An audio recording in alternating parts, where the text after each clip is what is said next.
Anyway, this is going to be a DVD and Blu-ray update. It might not be as large as some of the past ones. I'm going to break it up a bit. I think it's a bit easier to kind of manage and digest when, if I'm doing a really long video with a lot of titles. And a mixed bag here. I've got a few DVDs to show first. First up, documentary Fog of War. It's by Errol Morris, The Thin Blue Line. One of my favourite documentaries ever made. It's a fantastic documentary. I haven't seen it. Yeah, and this is it's candid interviews into life of Robert McNamara, former Secretary of Defence under JFK and LBJ. And yeah, it's a documentary I've been wanting to see for a while. I find him a fascinating character, and I'm really looking forward to watching this. And the same sort of vein as well, but slightly different. To RFK Must Die is into the possible conspiracy of involved in Robert Kennedy's death, which there's a lot of evidence to suggest there was. People that shouldn't have been there, people that didn't like the Kennedys, people that were always denied they were there. Girl in the polka dot dress as well. That's so weird, man. That's so weird. We killed him. We killed him. Even John Pilger, probably one of the most famed kind of journalists of probably the 20th century, really. He always stated there was a second gunman. I honestly believe, I don't believe they were ever going to allow him to get to office, which he was going to do. I really don't, because of in regard to his brother. But that's just my opinion. I mean, some people might differ about that. This is a very good film, apart from the ending, which is a little bit a letdown. And the Castorelli, Heron Busters, Fabio Testi and David Hemmings on top form. Fabio's an undercover cop trying to crack a drug ring. Really good. Hemmings, really, he's really good in this, man. Really gets into the role. I like Hemmings a lot. Yeah, it's a good one. The ending's a little bit disappointing, man. I was hoping for a more kind of blood and guts kind of ending, but apart from that, the early parts are really funny. Some of the stuff the drug dealers get up to, man, it's really good. I'm glad I got this. It's Heron Busters. Yeah, Blue Underground, really good. Definitely check that out, man. It's a real good film. Film now, Frank Sinatra. We've got a Contract on Cherry Street. This is a TV film. Frank, all like 5'7" of him and about 10 stone soaking wet. He's going around throwing his weight around in New York trying to go after these two robbers. He's got a good group in this as well. Henry Silver playing a good guy, which is always weird because he's normally a villain incarnate. Robert Davi and Jay Black from Jay and the Americans. Jay Black's very good in this, I've got to say. You'd think he was an actor, truthfully. The two robbers, he's kind of going after them and affiliated with various crime families. It's good TV movie. Goes on for about 2.5 hours, but definitely worth checking out. Really good film. I really enjoyed it. It's a good one. Another good one as well. I really like this film. We want to get for ages, but the DVD was just a bit out of print, just a little bit pricey. I was a bit loath to kind of spend around. It was always on that £12-15 mark, and it really dropped, which was good. Jack Nicholson in The Border, Harvey Keitel, Warren Oates. Real good one. Jack Nicholson gets moved down to the border to deal with illegal immigrants crossing from Mexico, and come a few things that are not quite right, and he begins to investigate, involving drug running operation. Really good film. You can tell from the original trailer as well, this film was going to be a lot different. There was little stuff that never made it into the film, which is unfortunate. But this is a real good film, and you can really tell that with the finale. You always thought there was more there, but Harvey Keitel's great. Warren Oates is great. Yeah, the cast is great in general. Jack Nicholson's wife in this is such a bitch. Christ almighty. Just wanted to slap her. She drove you mad. Right, I've got a few. I might show some of these. I picked up a fair number of Kino titles. I haven't seen the following two yet. Oh no, I have seen one of them. I haven't seen this for Cops and Robbers. Cliff Gorman and Joseph Bologna. Here, this is a really good film, good 70s crime film. And Kino, man, they're releasing a lot of good stuff recently, man. I'm kind of getting swamped, man, with some of the labels, I'm trying to keep up, but it's hard. I'm sure every other collector's the same. You're thinking, right, I've got to get this limited edition before it goes, but then I've got to get this, and oh man, it's difficult. And especially when I've got to pick up certain titles, man. They're kind of eluding me at present, but right, Mackenzie Break, great prison escape film, such in World War II. It's a really good one. Definitely worth watching in conjunction with One That Got Away, Harry Kruger. That's a great one as well. This is a great film. Brian Keith. Yeah, Ian Hendry as well. Get caught. A great English actor, man. Sad man, what happened to him, man. He bad alcoholism, and you know, lost a lot of newborns. And I think it really had effect on him. Shame, man, because he was a great actor. Aged terribly. But yeah, very underrated. Known from The Hill, if you've seen The Hill. Right, we've got Black Hero, Lee Van Cleef, Warren Oates. Love the cover art. Great western. The ending just fades away slightly, but that's not enough to have a negative reaction on the film. Warren Oates just absolute badass in this film. The raid at the beginning, oh my god, people have been just put down like left, right and centre. It's fantastic. Warren Oates is a group of outlaws who are running guns to the rebels in Mexico, and they've got a cross. I don't know if it's not the Rio Grande. Is it a smaller kind of subsidiary of the Rio Grande? I'm trying to see. I'm sure it's on the Paria River. Yeah, they've got a cross there, and Lee Van Cleef is a ferryman, and he finds out about it. Mountain Man helps him. Who plays the Mountain Man? He's really good in this. Is it? No, who's playing the Mountain Man? Forrest Tucker. He's really good in this. Yeah, it's a top western. Recommend it. Violent. Again, the ending just fades away a bit. I'd have liked the more. Just more at the ending, just let it down. It was a shame. I wanted the showdown with Van Cleef and Warren Oates. It never materialised, which is kind of sad, but still a great film. We've got Walk Onto the Deep, based very loosely on a Edgar Allan Poe poem. Hang on, this is Walk Onto. Is it Walk Onto? I'm sure I read it because I've got the complete works of Poe. It's City Beneath the Sea. I think goes on for 2 pages, but it's good to, you know, I've got no problem with that, you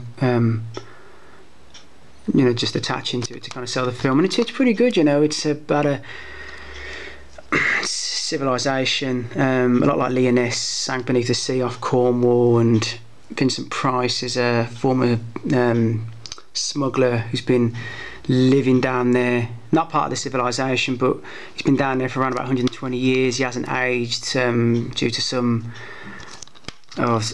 that's which I forget really, something in the atmosphere that's he doesn't age, and it's very good. Some of the underwater sea shots are a little bit ropey now, and they kind of drag some scenes out near the end, but it's still a really good film, good adventure film, definitely worth picking up. Now, this is a great World War II film. I mean, truthfully, I enjoy it. It's like a more serious kind of Dirty Dozen. Well, there's only kind of 5 of them. We've got The Secret Invasion, Stuart Granger, Ralph Alon, Godfather 3, and amongst other things. Mickey Rooney, Ed Burns, and Henry Silver. Henry Silver's really good in this. A group of misfits attempt to take Italian colonel in Dubrovnik. And Dubrovnik looks so beautiful in this. Beautiful city, probably one of the most beautiful cities in Europe for architecture. It's fantastic, and it's just so good. The ending as well. It's got the most. I love my dummy deaths, man, and this has got such a funny dummy death, just including grenade explosion as well. Real kind of harrowing scene in this when Henry Silver accidentally smothers a baby. Very, very harrowing that. It's a great film. It's really good and well worth seeing. Love that cover art as well. It's fantastic.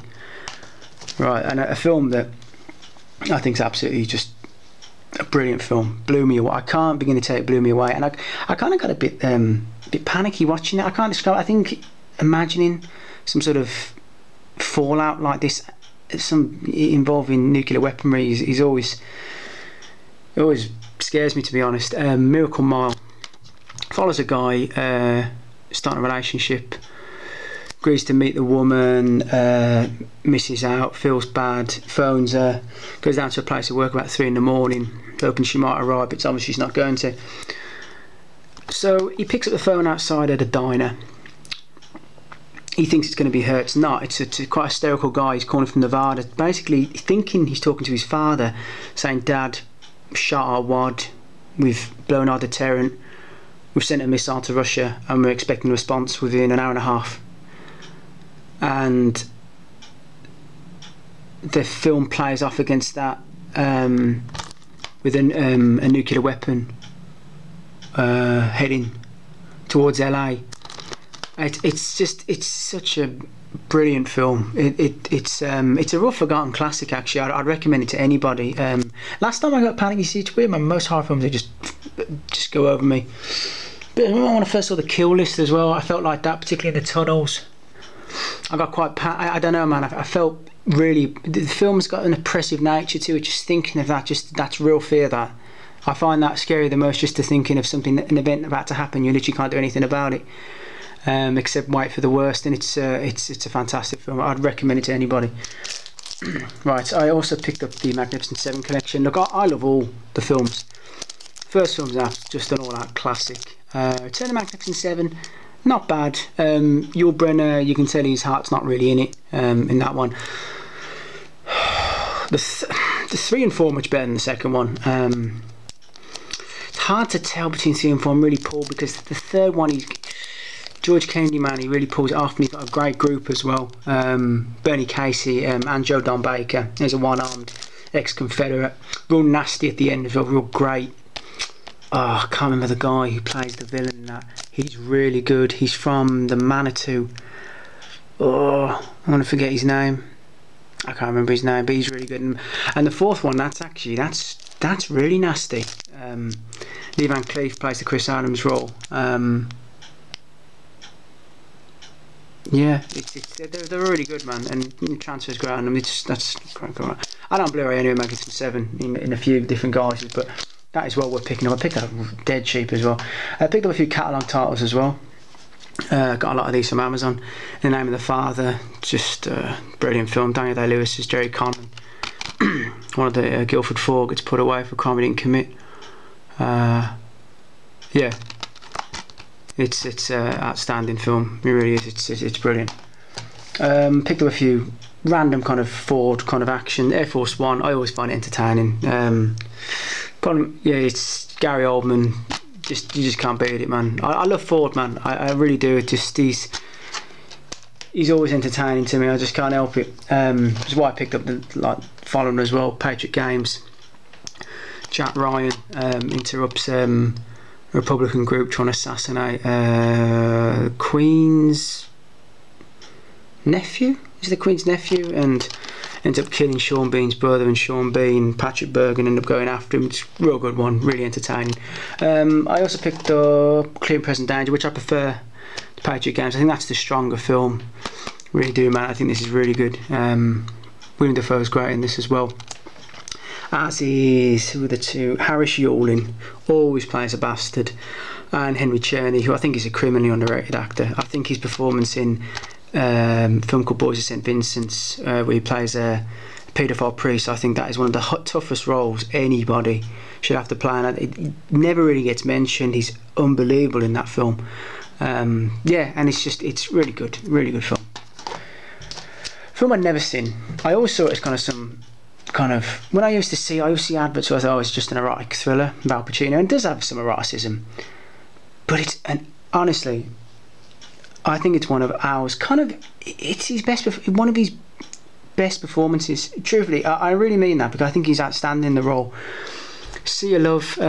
Al plays a cop on the hunt for a serial killer. His partner in this as well, John Goodman.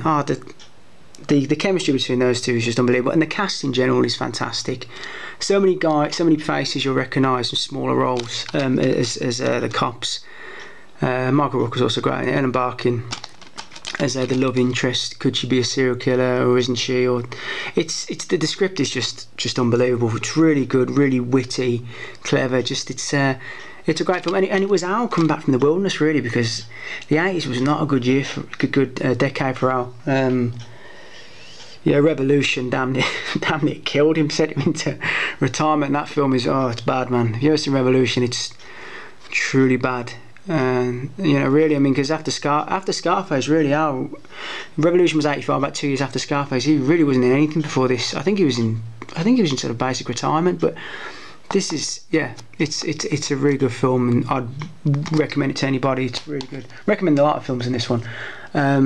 Sudden Death, Jean-Claude Van Damme, just absolute classic.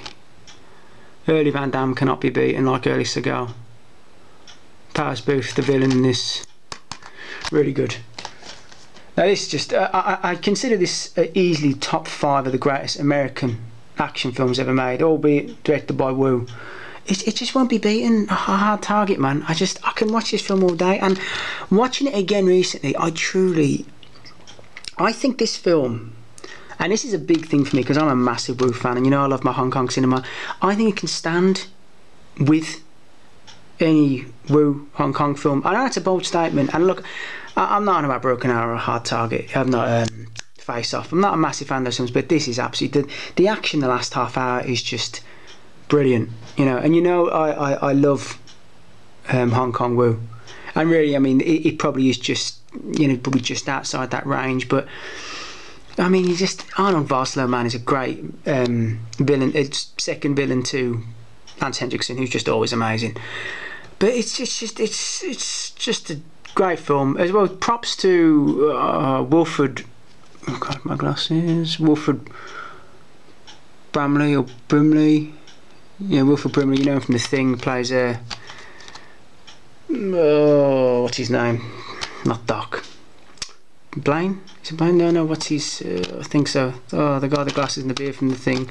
He plays his uncle in this, out in the bio. It's a great film, man. The action is just top notch. It's just fantastic. I could watch Hard Target just every other week. But I picked up a few titles from Second Sight.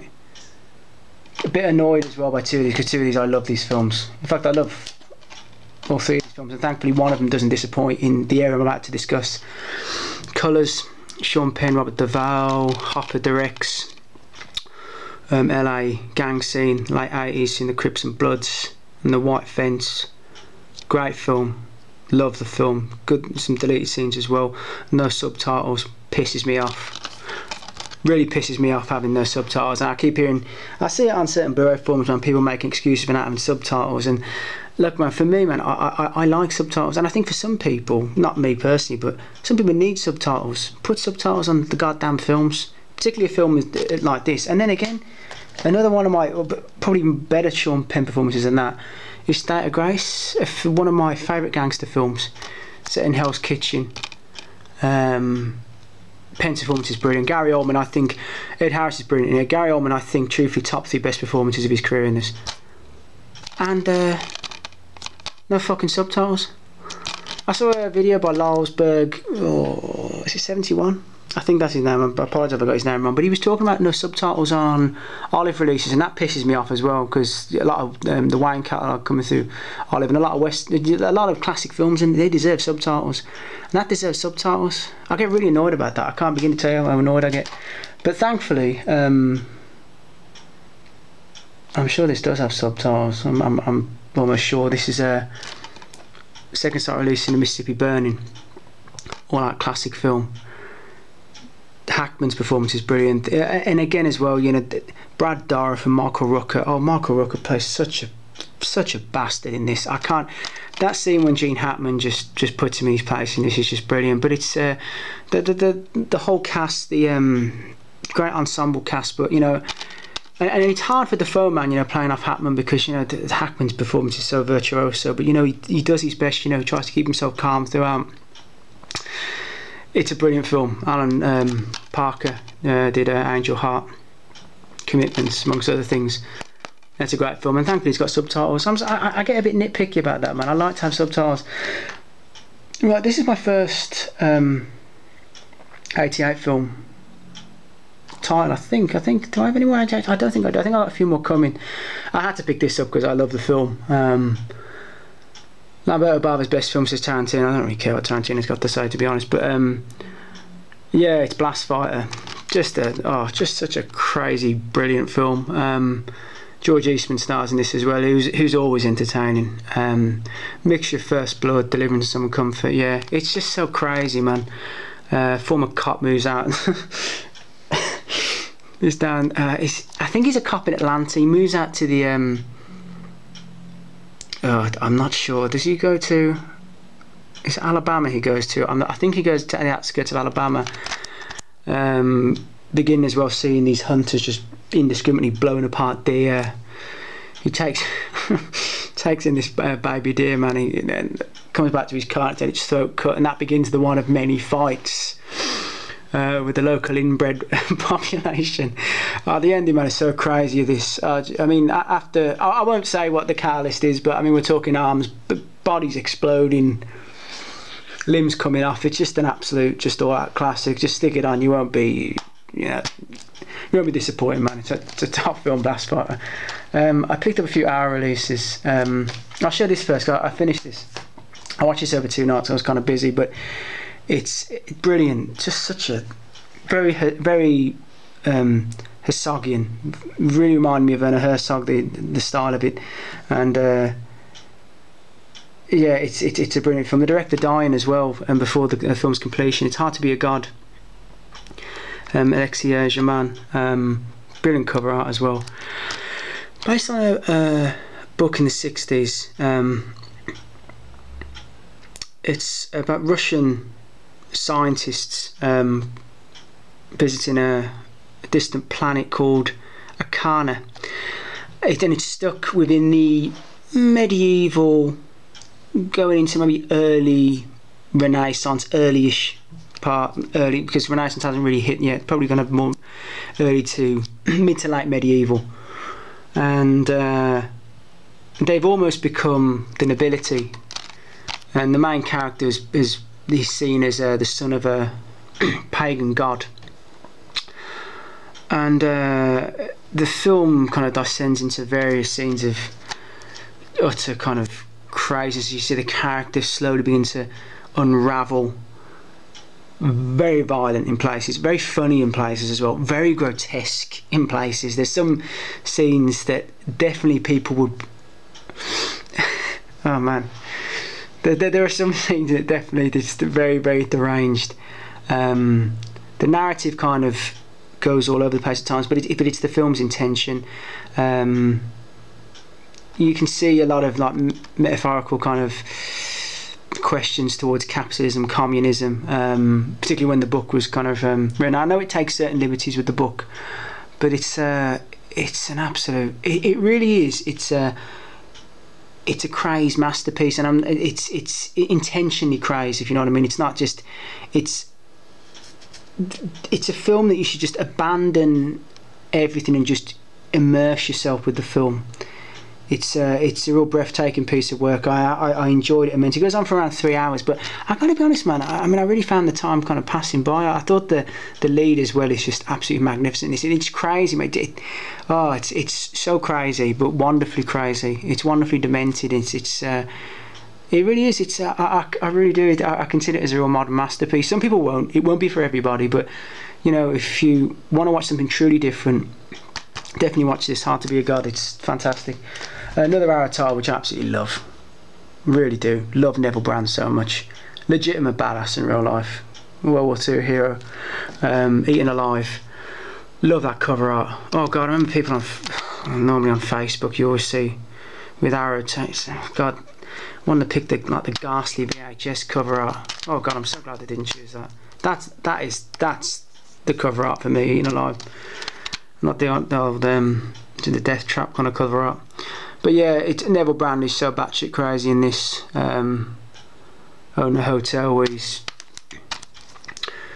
killing most of the occupants, feeding them to his crocodile. He's imported. It's just brilliantly crazy. Had the Dark Sky DVD for ages as well. I'm so glad this has been released. Great film. Love Neville Brand so much. Crazy man, great. You know, will be missed. He's great. Now the last three, which are absolutely all-out classics. Blue Underground. Picked up the first Bronx Warriors. So crazy, so brilliant. Vic Morrow's amazing. I've always got to think of Vic Morrow, man. I know some people hate me for him, man. I have an unnatural hate for John Landis. I really mean that. I think that son of a bitch should have done time in prison for Twilight Time. No, it's not Twilight Time. What the hell am I, man? Twilight Zone, the movie. Really do. I think that bastard got away with at the least gross negligence and should have done serious time. And the way he weaseled his way out of it was a disgrace. Yeah. But onto the film. It's a great film. So mad, so crazy. Enzo just on absolutely top form. You know this film is crazy when you just see the gangs meeting up and a guy just for some reason playing a drum kit. just for no reason. It's just great and crazy and brilliant, and it's fantastic. It's it's a great film. The second film I actually enjoy a bit more because of it's a little bit nastier. Some great gore, just great violence in general. Basically, the Vic Morrow character was replaced by Henry Silva, who's just equally great. Yeah, it's just wonderfully crazy, man. It's just watching both back to back, man. They're just brilliant. Honestly, they're so entertaining. And the third, it's not really related, but it's still directed by Enzo.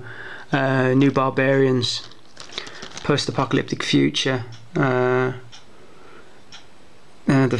Templars and their leader George Eastman, who again is absolutely on top form in this.